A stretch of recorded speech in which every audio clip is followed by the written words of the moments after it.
How did you become wealthy? How did I become wealthy? Yes, sir. Banking. And baking. Investment banking. What was the most amount of money you made in a single year? Oh, this year we're on track for over 100 million. If me and you died tomorrow and you had one last message to leave with the younger generation, what would that be? It's not about how great you are one day. My dad taught me this. You got to do it every day. How did you overcome that struggle though? Because it wasn't easy. You have to know the value of your service through and through. So you have to be extremely confident that nobody else in the world can provide the service that you're providing. Number 1. Excuse me, sir. Sir. Sir. Question for you. Huh? I have a question for you. Sure. How did you become wealthy? How did I become wealthy? Yes, sir. Banking. And baking. Investment banking. Where are you from? Originally from Nigeria, but I grew up here. In London? I went to school in England. Did you ever own a company at any point in time, or you just worked in the business world? I own my own company now. You own your own company? Yeah. What type of business is it? Fund business. Actually? Yeah, So like a hedge fund. You own a hedge fund? Yeah. That's why I can dress like this on a weekday. So what was the most amount of money that you made in a single year? I think 30 million. $30 million? Yes. Did you come from a rich family? Relatively. Relatively yeah. rich. Yeah, not rich, but my father's a doctor, so middle class. But you chose not to be a spoiled rich kid. Yeah. You got after work it hard yourself. for it. Yeah, you work hard for it. Why didn't you want to be a doctor like your dad? Two of my brothers ended up being in medicine. So you're kind of the black sheep of the family. Then. Totally. But we all have different parts in life. Take me back to the most life-changing conversation you ever had. What's the greatest piece of advice that you received throughout your career? Wow. When someone says no to you, what they mean is try harder. I love that. I always like to say that no does not mean no. It just means not yet. Exactly. It just means try harder. I've been to job interviews where when I was younger, someone rejected me. Then the person that's sitting in the desk next to him hired me. Never take no for an answer. What's more important in the business world today, what you know or who you know? I think what you know now. What you know? Yeah, but in the past it was who you know. Why? I'd say, because if you think about it, the governor of the Bank of England was complaining that his daughter doesn't have a job. That wouldn't happen 20 years ago because nepotism, that person would have got a job. So what is a lesson about money that banks don't want people to know? The bank multiplier. Every pound you deposit in the bank lends it 9 times. Hey, they don't teach that in school. They don't teach you that in school. Yeah. Did you ever leverage money? Of course. Yeah, that's the only way to make money. You have to leverage. And I did an MBA. No one told me that the power of wealth is about leverage. All these properties you see here, someone's leveraging. Everything you see around here, even this car, is leveraged. Are you married? Yes, I am. Yeah. Married with two great kids. For how long have you been married? Oh, I've been with my wife 30-something years. How long have you been faithful? 30-something years. Always. Yeah. And your kids, how old are they today? Oh, they're 21 and 18. How old are you? I'm old. I'm older than I look. Older than 50? Yes. 60? No, just I'm around 58. So if me and you died tomorrow and you had one more message to leave with the younger generation, what would that be? The US has only been around for 300 years, and look at what they've achieved. When the Queen died, the Queen had been alive for a third of the existence of the US. So get out there. The world is big. Compounding helps you. Whatever investment you make now, your children are never, ever going to say you made a bad investment. So don't sit there worrying about whether you pay 10% more or not. Get in, and I think in 20, 30 years' time, you're never going to regret it. Can I tell you something, sir? Sure. You have incredible advice. Well, we try. Thank you so much for your time, and I appreciate that. Number 2. Looks like we got a Jeep or G-Wagon pulling out of here, man. We got to see if we can stop these people real quick. We don't even have to go up to the home, you guys. Come on. Sir, question for you. Do you live here? Yeah, it's about... I grew to know the 20 million followers going all over the world, interviewing the richest people You're to help. that guy. Yes. You're the guy who asks everyone like what they do. Yes, sir. And, Yes, sir. Is this your house? Yeah. And what did you do to afford this place, man? This is one of the richest neighborhoods in America. I sell robots. You sell robots? Sell robots. Do you actually? Yeah. So have you seen like the silver humanoids that are over online? Yeah. So we've sold more humanoids than anyone in the world. Are you serious? Yeah. Hey, could we interview you for a minute real quick outside of the car? Is that okay? Yeah. How long have you been a business owner? For 10 years. 10 years? Yeah. Over these 10 years, what was the most amount of money you made in a single year? Oh, this year we're on track for over 100 million. $100 million. How old are you? Yeah. I'm 30 years old. No, you're not. Yeah. Are you serious? Yeah. Did you come from money? Did you have a lot of money when you started out? No, I got lucky. I started a drone business. Actually, I was in high school, and drone business. Yeah, I did marketing with drones. So I was like the first person around the area to do drone photography. It's interesting at the time. Built drones and took pictures with them. Do you think everybody's built for entrepreneurship? I think everyone learns it when they start seeing business owners interact, and I think a lot of people want to be an entrepreneur. Yeah. But the fact is, like, there's a big patience level that I think most people don't have, and I think it takes a lot longer than everyone thinks to actually mature as an entrepreneur and not rush into something that you think's great and amazing. But the fact is, fast money never lasts, and if you keep building and be patient, that's what a real entrepreneur is it's longevity and endurance. So in other words, you get rich slow. Yeah, and I've learned that lesson a couple times. I've had some fast-growing businesses, and they never last if you try to treat them as fast-growing businesses. But if you look at everything from a long-term growth, like we started in robotics 4 years ago, no one knew what a humanoid was. They didn't know our brand, and we built that brand by taking our time and starting at a very small scale and building it up. The first year in business, we grew from $0 to $1 million very quick. But after that, the jump that we had in the last 12 months has been astronomical, almost 100x, but that took a lot of time and effort. What is your secret to scaling? You went from 1 to 100 million in 1 year?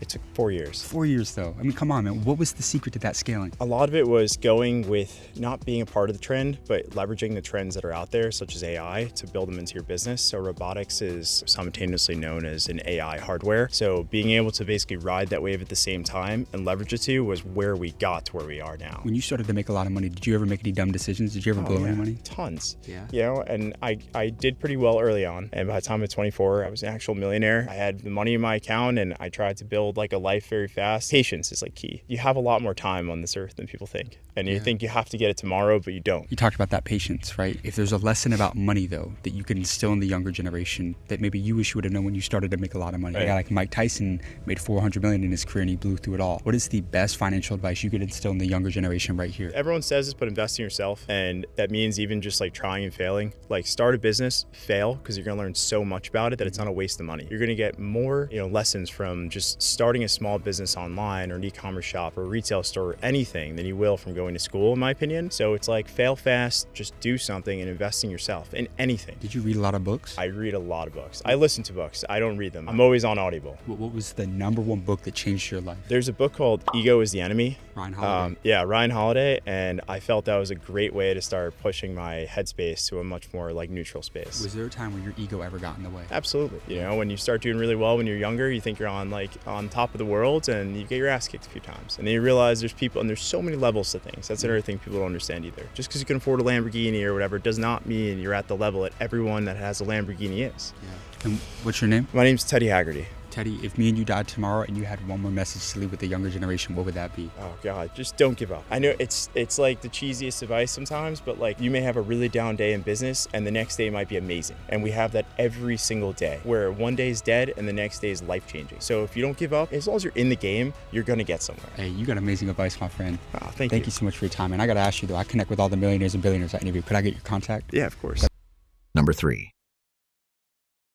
Guys, right now I'm on the way to go meet and interview my 41st billionaire that I've ever interviewed since I started the School of Hard Knocks. And it's my first ever Cuban billionaire that I'm gonna be featuring on this channel. This is a guy that built his wealth, building one of the biggest law firms in America, in technology and healthcare, and a whole bunch of different industries. And I'm not just gonna be interviewing him anywhere. I'm gonna be interviewing him at his, I don't even wanna call it an estate, but a compound. A $175 million house that he owns is where we're headed right now to go interview the man, John Ruiz, the 41st billionaire in Hard Knocks history. Let's go see what he has to say. How you doing, sir? All right, perfect. All right, you guys, we are in and we are right now in just a couple seconds going to be approaching the house of billionaire John Ruiz out here in Miami, Florida, all right? We're going to be interviewing him, like I said, guys, at his $175 million house, guys. Look, I've been to $1 million houses, $10 million houses. We're talking $175 million houses. This is about to be insane, you guys. Come on. All right, you guys, we just got to the house out here. Like I said, this is not a $10 million house, a $175 million house that we're about to go into and see, you guys. Come on. Hello. How are you? I'm doing good. How about yourself? Doing great. We're here for John. You ready to interview a billionaire? Yes. This is right. our 41st one. We were just talking about. So you're beating records. yeah, thank you for having us out. It's a pretty big house. He's gonna be coming out here. He's gonna be coming out. How you doing, sir? How are you? Good, man. It's great to meet you, John. Pleasure to meet you. Thank you for having us out, man. Welcome. We were letting them know, man. You know that you were the 41st billionaire that I've interviewed on this channel. Is it? Okay. Well, Yes, sir. I'm happy you're a young guy and doing what you're doing. Thank It's you, great, sir. great work. Can we check out the spot? Absolutely. So how long has this been home for? I've been here about 6 years. 6 years. I bought it and then I've done a lot of improvements to it. For sure. First of all, growing up, did you have any idea? I mean, I've never seen a walkway like this in my entire life. Did you have any idea growing up that this was going to be possible? man? No, you don't think about it, but this country's amazing. My dad was homeless. Came from Cuba with 5 kids, and I was the first one to ever go to college and much less higher education. So I went to law school. So you didn't come from money? No, I came from nothing. Literally started with a $800 credit card debt that my dad had given me with a Discover credit card, and that's how I started back then. Got out of law school, went straight to open up my own firm, and I didn't have money to pay rent, so I gave hours of work instead of the rent. So back then, you did trade some time for money. Oh, absolutely. Can we check out more of the spot? Let's go do it. Let's go check out the backyard, shall we? Let's go do it. Let's do it, my man. What would you say is the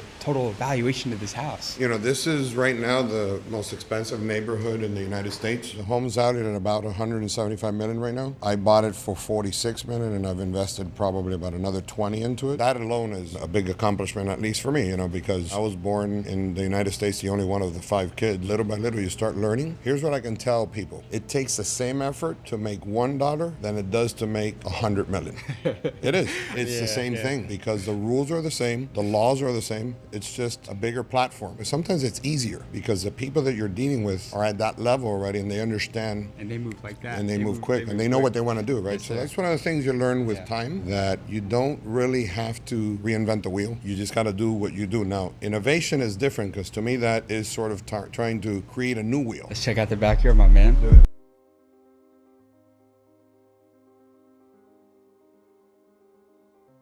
Now, John, I got one last rule for all my interviews. There's no holding back. We're going to give the younger generation the blueprint on how to become not a millionaire, but a billionaire in today's world. Can we make that happen? Absolutely. Let's do it. Do you think everybody's built for entrepreneurship? No, it takes a lot of dedication, hard work, and a lot of sacrifice. Did you sacrifice a lot? I still do. You still do? I still do. How old are you? 59. Do you sleep a lot? No, I sleep 3.5, 4 hours a night at most. You're not. Are you serious? I'm serious. I really sleep 2 hours solid. 2 solid hours. You can function right? And I can function right. Man, I don't drink. I don't do drugs. I don't do anything that's toxic to my body. I try to work out, train. I eat well. One of the most important things that people need to understand is you have to be available. If you're not an available person, that people call you and you don't respond, and it's not going to work. I always respond to everybody. You text message me, I'm responding to you. The emails are a little different because there's so many of them. I get over 1,000-something emails a day. So you monitor. I tell someone, you want to get to me? There's not one text message that I don't. By the time that I go to sleep or I wake up at 3, 4 in the morning, I'm responding to everybody's text message. So being busy is not a flex? No. It's not. No, it's not. It's just not. So let me ask you this. Among yourself and all the billionaires that you know, what do they all have in common? You got to believe in yourself. Yeah. And don't listen to the noise. Every single time I've had a business that's been successful, everybody told me it wasn't going to work. Everybody. Why didn't you listen to them? Because I listened to myself. If you don't believe in yourself, then nobody else is going to believe in you.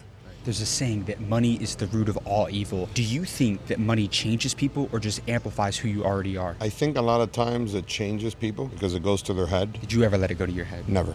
Why Never. not? Because to me, money comes and goes. And I learned that I've had a lot, I've had a little, I've had to struggle. I still remember when I first got married, I didn't have $10 to go to McDonald's. Money's not that important to me. And by the way, you know why? Because I can go sell lemons in the corner and I'm going to make more money than anybody else because I have the drive and I know how to do it and I have the vision. I could lose everything tomorrow and probably in a year or two I'll be back. What's the biggest misconception people have about really wealthy people? I think if you really divide society into 3, you have the people that are doers, and I find myself as somebody like that. I'm not going to criticize a Jeff Bezos, an Elon Musk, a John Morgan. Why am I going to criticize them? But there's people that focus on criticizing the people that do 90% for your community or society, that are helping the masses. They don't do anything. Those people that criticize, they just criticize to be evil, and they talk bad about the people, and most of the time they don't even know them. They don't even know who they are as a human being. Why are you hating? Why are you hating? Why are you hating? Because it's envy, and that's the 2 worst letters in the alphabet are the N and the V, and you put them together, it's envy. But you don't worry about them. You don't worry about their opinion. No, I do. At first, when I was younger, I did, but now I realize, like, these people don't pay my bills, they don't do anything, and at the end of the day, Nobody else does not ever pay my bills. never pay your bills. Now I'm going to challenge you right now. Take me back to the most life-changing conversation you ever had. What is the greatest piece of advice you received throughout your career? My dad. There's no bad business with a good man. There's no good business with a bad man. You'll never fail. Have you ever been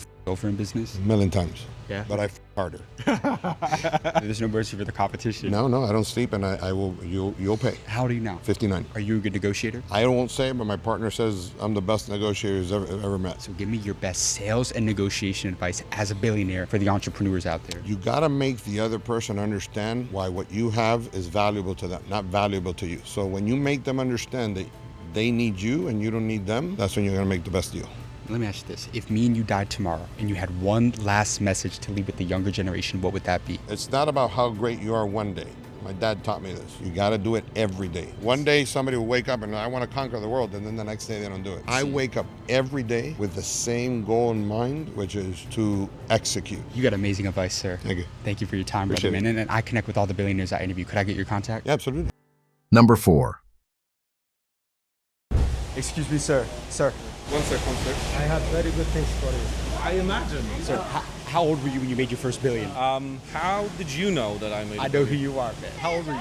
I was 39. What happened? I sold my company last year for over $1 billion. What type of company was it? It was an AI company. Can I interview you for a minute? I interview billionaires all over the world. Can I get 1 minute with you for the channel? Sure, I know who you are as well. I watch you on YouTube. Where are you from? I'm Polish. So you're Polish. You built a $1 billion company in Poland, or where'd you build the company? No, obviously we built it in the US, number one place to build and sell a business. But I'm Polish, I live in Poland. Did you come from a lot of money? No, I was raised by a single mom. We did not have a lot of money. And yeah, I worked from a basic sales assistant job all the way to become a CEO of my own business. Now, it's most business owners' dreams to be able to sell their company for over $1 billion. What's the biggest mistake people make when they're trying to sell their company? They actually want to sell it. The easiest way to sell your company is really try to hold on to it and make it as great and as amazing as you can, not try to sell it. And then as the business becomes amazing, people will come to you. So people came to you. Absolutely. Why did they come to you? I mean, we were very early in AI. When did very you start early. your company? It was 2020, and we were very early into artificial intelligence, and we had a great advantage in terms of knowledge, understanding the data sets, the tools that are needed to be successful. Who were you selling to? Who were your customers? So our customers were governments. So I had a big contract with the Saudi government. I had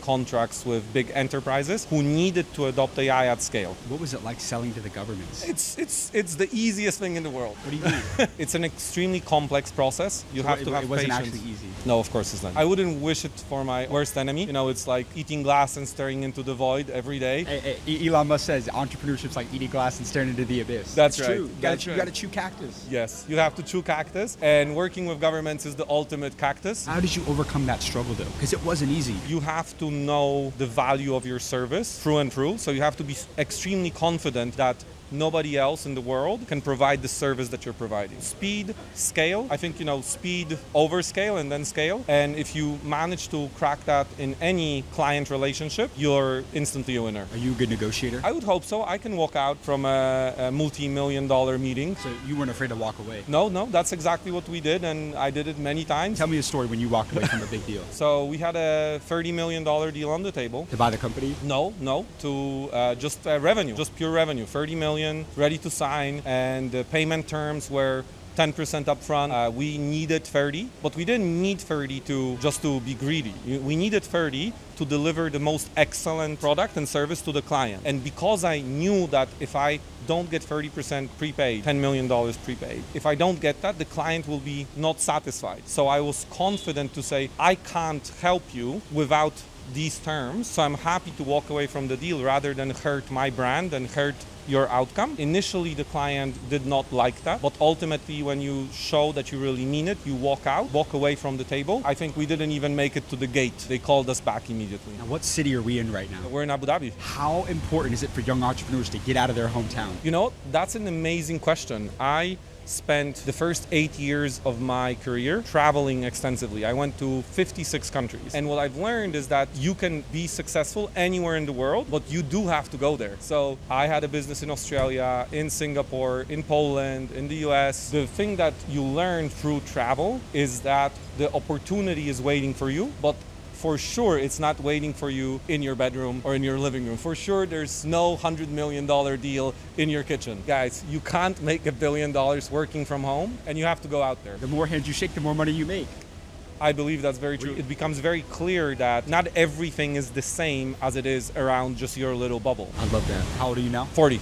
If me and you died tomorrow and you had one more message to leave with the younger generation, what would that be? Go and create something. Write a poem, write a song, write a novel, write a piece of code, write a deck, build a website, but just bring something out of nothing. And that's Kurt Vonnegut. You got amazing advice, sir. Thank you very much. Thank you so much for your time, man. No I worries. appreciate you, man. I gotta ask you, I connect with all the billionaires I interview. Sure. Can I get your contact? Absolutely.